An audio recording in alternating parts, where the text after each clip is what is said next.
Bergerak senyap TNI Polri dikerahkan di 3 sarang KKB Papua. TNI Polri ambil langkah lebih tegas. Melansir dari Tribun Palu, Kom 3 daerah merah rawan KKB Papua bakal mendapat penanganan lebih tegas dari TNI Polri. Pasalnya, 3 daerah itu telah menjadi sarang KKB Papua. Bahkan, di 3 daerah itulah aksi kejam KKB Papua merenggut banyak korban, baik dari warga sipil maupun TNI Polri. Kepala Staf Kepresidenan KSP, Muldoko menegaskan negara akan mengambil langkah lebih tegas dalam pengamanan di wilayah Papua. Ini menyusul teror yang dilancarkan kelompok kriminal bersenjata KKB hingga merenggut nyawa prajurit TNI, Polri, serta warga sipil pada sejumlah daerah di Papua. Aparat TNI dan Polri akan dikerahkan dalam penindakan tegas terhadap KKB, khususnya untuk 3 kabupaten, yakni Nduga, Intan Jaya dan Puncak yang kondisinya semakin tidak baik. Saya ingatkan, TNI Polri akan mengambil langkah yang lebih tegas, khususnya terhadap 3 kabupaten yang kita lihat perkembangannya semakin tidak baik, ujar Muldoko dalam keterangan video yang dibagikan KSP. Kini di tanah Papua terdapat 6 provinsi dan 42 kabupaten kota. Namun, hanya 3 kabupaten di atas yang disebutkannya sebagai zona merah. Hanya 3 kabupaten yang memang kita nyatakan sebagai daerah merah, karena di daerah itulah sering terjadi tindak kekerasan. Di mana itu? Pada Kabupaten Nduga, yang kedua Intan Jaya dan Kabupaten Puncak, lanjut Muldoko. Dia lantas menjelaskan mengapa ketiganya disebut daerah merah. Karena pada daerah-daerah itu sering terjadi tindak kekerasan dalam bentuk pemerkosaan maupun pembunuhan oleh kelompok gerakan separatis. Semua kekerasan itu lebih ditujukan kepada masyarakat sipil, bahkan terhadap anak-anak yang perlu mendapatkan perlindungan. Saya ingin mengingatkan pada kelompok separatis.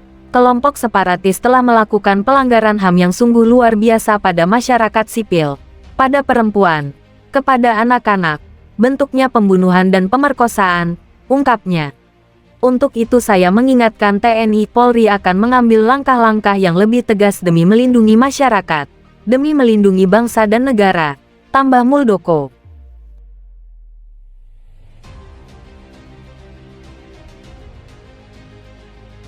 Egyanus Kogoya, pimpinan KKB yang kini diburu prajurit dan sniper TNI hidup atau mati.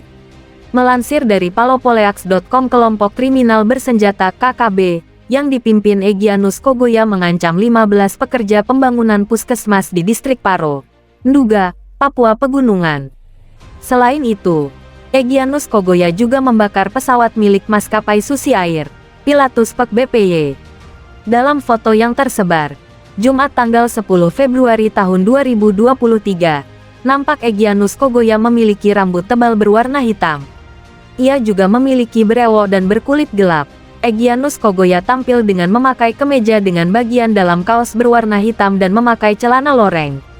Egyanus Kogoya juga mengalungi sejumlah amunisi. Kabid Humas Polda Papua mengungkap, Egyanus Kogoya beserta anak buahnya telah menebar teror khususnya di daerah Kabupaten Nduga, Papua Pegunungan sejak tahun 2018 hingga sekarang. Dari data kami, Egyanus Kogoya sebagai KKB yang sangat eksis dan aktif membahayakan keselamatan warga masyarakat. Kabid Humas Polda Papua menegaskan pihaknya akan terus memburu Egyanus Kogoya dan anak buahnya. Ia menyebut kelompok ini sering mengganggu pembangunan di daerah Nduga. Egyanus Kogoya segeralah menyerahkan diri. Cepat atau lambat kami pasti akan menangkapnya. Marilah mendukung pemerintah agar masyarakat di Nduga bisa menikmati pembangunan, pesannya. Sementara itu, Kepala Operasi Damai Cartens Kombes Faizal Ramadhani mengatakan upaya untuk mengejar dan menangkap kelompok kriminal bersenjata KKB yang dipimpin oleh Egyanus Kogoya masih terus dilakukan oleh Polda Papua melalui Satgas Damai Cartens. Tahun 2023 dinyatakan sebagai tahun bagi pemerintah untuk menegakkan hukum. Selain tetap melakukan cara persuasif, para pelaku kejahatan terhadap warga sipil ini juga menjadi buruan TNI karena dianggap telah merongrong kedaulatan negara, tegas Kombes Faizal Ramadhani.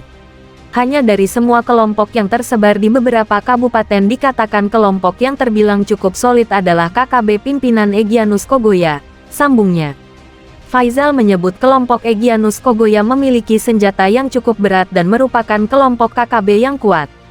Mereka juga terkenal kejam. Dari semuanya kelompok yang ada, kelompok Nduga pimpinan Egyanus yang terbilang masih kuat, kata Faisal yang juga Direktur Kriminal Umum Polda Papua. Terbaru, kelompok tersebut mengancam 15 pekerja bangunan di distrik Paro, Papua Pegunungan. Para pekerja tersebut diminta berhenti dan meninggalkan Paro. Ancaman tersebut dilontarkan Egyanus Kogoya pada Sabtu, tanggal 4 Februari lalu. Beruntung tidak ada korban jiwa dalam peristiwa itu. Para pekerja tersebut juga telah dievakuasi. Selain itu, KKB yang dipimpin oleh Egyanus Kogoya juga membakar pesawat Susi Air yang dipiloti oleh Philip Mertens, asal Selandia Baru. Pesawat tersebut membawa 5 penumpang yang berasal dari Timika. Pilot dan penumpang pesawat nasibnya kini belum diketahui. Membawa 5 penumpang take-off dari Bandara Moses Kilangin Kabupaten Mimika menuju Bandara Paro Distrik Paro Kabupaten Nduga, ungkap Kabid Humas Polda Papua dalam keterangannya, Selasa tanggal 7 Februari tahun 2023.